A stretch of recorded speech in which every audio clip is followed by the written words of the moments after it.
வணக்கம் சிம்மராசி நண்பர்களே. வரக்கூடிய சித்திரை மாதத்தில் உங்களுக்கு எந்த மாதிரியான பலன்கள் கிடைக்க போகுது அப்படிங்கிறத தான் இந்த பதிவில் நாம் இப்போ பார்க்க போகிறோம். முதலாவதாக சூரிய பகவானை பார்ப்போங்க. சூரிய பகவான் உங்களுடைய ராசி அதிபதியாகி 9வது இடத்துல தான் உச்சம் பெற போகிறார்.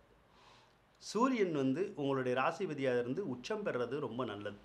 அப்போது உங்களுக்கு நல்ல அறிவு கிடைக்கும், நல்ல திறமை உருவாகும், நல்ல பேரு புகழ் கிடைக்கிறதுக்கான ஒரு சந்தர்ப்பம் உங்களுக்கு இருக்கும். 9வது இடத்துல சூரியன் பலம் பெற போது தந்தைக்கும் உங்களுக்கு மட்டும் கொஞ்சம் கருத்து வேறுபாடுகள் ஏற்படும். அதே மாதிரி தந்தைக்கு ஏதாவது இந்த சூடு சம்பந்தமான நோய் நொடிகள் மட்டும் வர்றதுக்கான வாய்ப்புகள் மட்டும் கொஞ்சம் இருக்கும். ஆனால் சூரியன் பலம் பெறது இந்த மாதத்தில் நீங்களே பலம் பெறது தான் அர்த்தம்.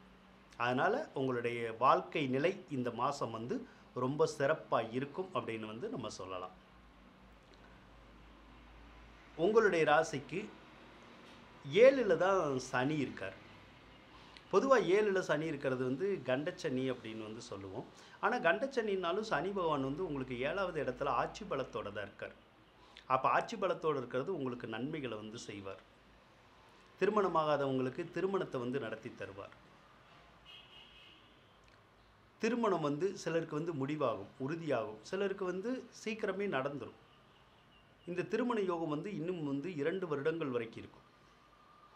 அப்போ திருமணம் ஆகாதவங்களுக்கு இந்த 2 வருட காலத்துக்குள்ளே திருமணங்கள் கைகூடி வந்துடும். அதனால் திருமண முயற்சி எடுக்காதவங்க இப்போ எடுங்க. அந்த பருவத்தில் இருக்கவங்க எடுத்தீங்கன்னா உங்களுக்கு வெற்றி வாய்ப்புகள் கிடைக்கும். ஒரு சிலருக்கு தகாத உறவு முறைகள் ஏற்படும்.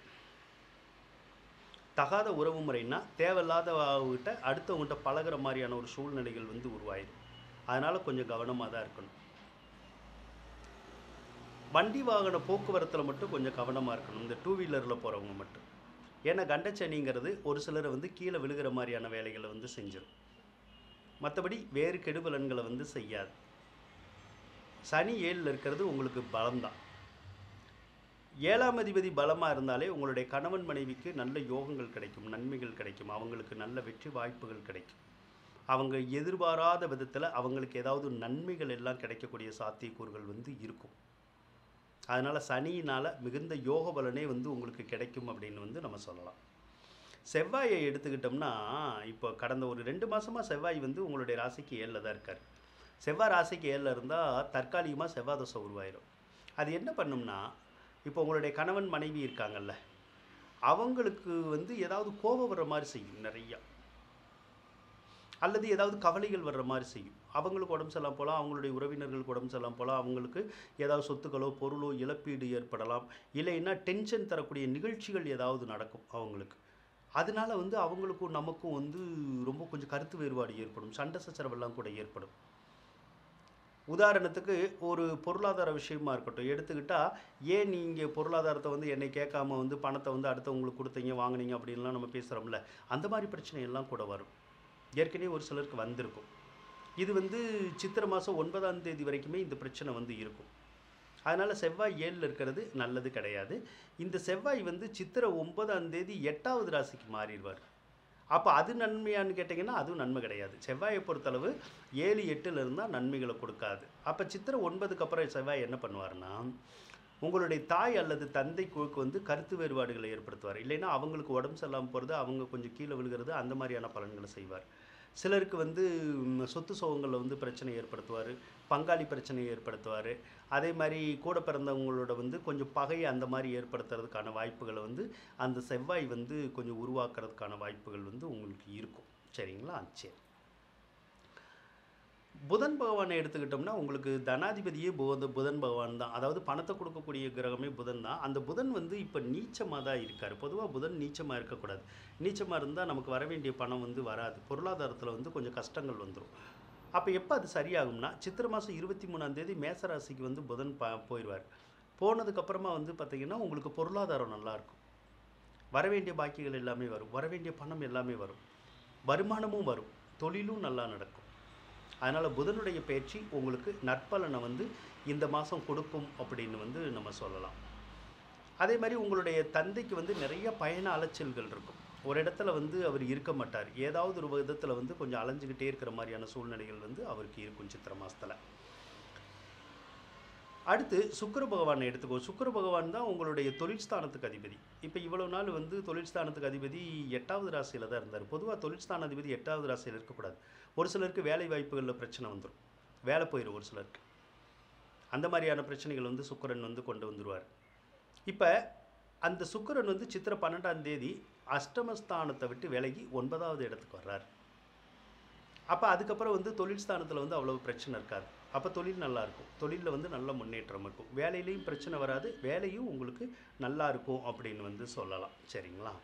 அதே மாதிரி உங்களுடைய தந்தைக்கு வந்து வீடு கட்டணுங்கிற எண்ணம், வாகனம் வாங்கணுங்கிற எண்ணம், அந்த மாதிரியான எண்ணங்கள் வந்து அதிகமாக வர்ற மாதிரியான ஒரு சூழ்நிலைகள் வந்து உங்களுக்கு இருக்கும். ராகு பகவானை பொறுத்தளவுக்கு அஷ்டமஸ்தானத்தில் தான் இருக்கார். அஷ்டமஸ்தானத்தில் ராகு இருக்கக்கூடாது. அஷ்டமஸ்தானத்தில் ராகு இருந்தால் நமக்கு வந்து தடங்கல்கள் வந்து நிறைய வரும். அதே மாதிரி ஏதாவது ஒரு விதத்தில் வந்து பொருளாதார சிரமங்களையுமே ராகு கொடுக்கறதுக்கான வாய்ப்புகள் வந்து கொஞ்சம் இருக்கும். எந்த காரியம் எடுத்தாலும் தடைபட்டு நடக்கும், உடனே நடக்காது, கொஞ்சம் லேட்டாக நடக்கிற மாதிரியான வேலைகளை வந்து அந்த ராகு வந்து செய்வார். சரிங்களா? சரி. அடுத்து குரு பகவானை எடுத்துக்குவோம். குரு பகவான் வந்து உங்களுடைய ராசிக்கு 9வது ராசியில் தான் இருக்கார். குரு 9வது ராசியில் இருந்தால் கூட சிலருக்கு வந்து கடந்த காலத்தில் நன்மைகள் கிடைச்சிருக்குமானா கிடைச்சிருக்காது. ஆனால் 9ல் குரு இருந்தால் ரொம்ப அற்புதமாக இருக்கணுங்கிறது தான் விதி. உங்களுக்கு 5ஆம் அதிபதியாக வர்றதுனால அற்புதமாக இருக்கும். அப்போ பிள்ளைகள்னால நன்மைகள் ஏற்படும், பிள்ளைகள்னால வந்து மகிழ்ச்சிகள் வந்து கிடைக்கும். ஆனால் அஷ்டமாதிபதியும் உங்களுக்கு அவர் தான்.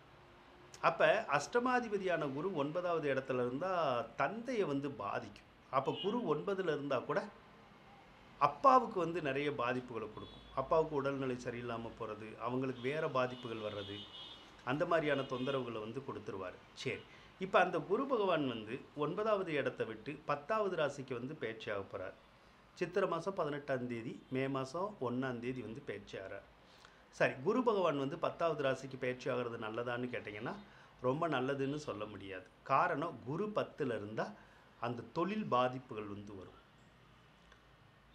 நம்ம ஏற்கனவே பிஸ்னஸ் பண்ணிகிட்ருப்போம், அந்த பிஸ்னஸ் வந்து அவ்வளோவா வேகமாக போகாது.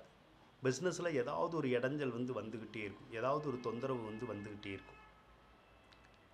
அதனால் கொஞ்சம் ஹார்ட் ஒர்க் பண்ணினா தான் நமக்கு வந்து நல்ல முன்னேற்றங்கள் வந்து கிடைக்கும். ஒரு சிலருக்கு வேலையில் பாதிப்புகள் வந்து வரும். என்ன வேலை பார்த்தாலும் சரி, வேலை பார்க்குற இடத்துல ஏதாவது தொந்தரவுகள் வரும், பிரச்சனைகள் வரும், மனசு நிம்மதி இருக்காது, வேலையை விட்டு போயிடலாமாங்கிற மாதிரியான எண்ணங்கள்லாம் வந்துடும். ஒரு சிலர்லாம் வேலையை விட்டு போயிடுவாங்க, வேறு இடத்துக்கு வேலைக்கு போயிடுவாங்க. அந்த மாதிரியான பலன்களை தான் வந்து குரு செய்வார். மற்ற கிரக அமைப்புகள் எல்லாமே உங்களுக்கு சிறப்பாக தான் இருக்கும். அதனால் இந்த சித்திரை மாதத்தை பொறுத்தளவு கிரக நிலைகள் உங்களுக்கு சரியாக தான் இருக்கார். அதனால் மிகப்பெரிய பாதிப்புகள் வந்து ஏற்படாது. பல நன்மைகள் கூட உங்களுக்கு கிடைக்கிறதுக்கான சாத்தியக்கூறுகள் வந்து இந்த மாதம் இருக்கும் அப்படின்னு சொல்லி கூறிக்கொண்டு விடைபெறுகின்றேன். நன்றி, வணக்கம். சிம்மராசிக்காரவங்களுக்கு இந்த வீடியோ பிடிச்சிருந்தால் லைக் பண்ணுங்கள், ஷேர் பண்ணுங்கள், மறக்காமல் சப்ஸ்கிரைப் பண்ணுங்கள். நன்றி சிம்மராசி நண்பர்களே.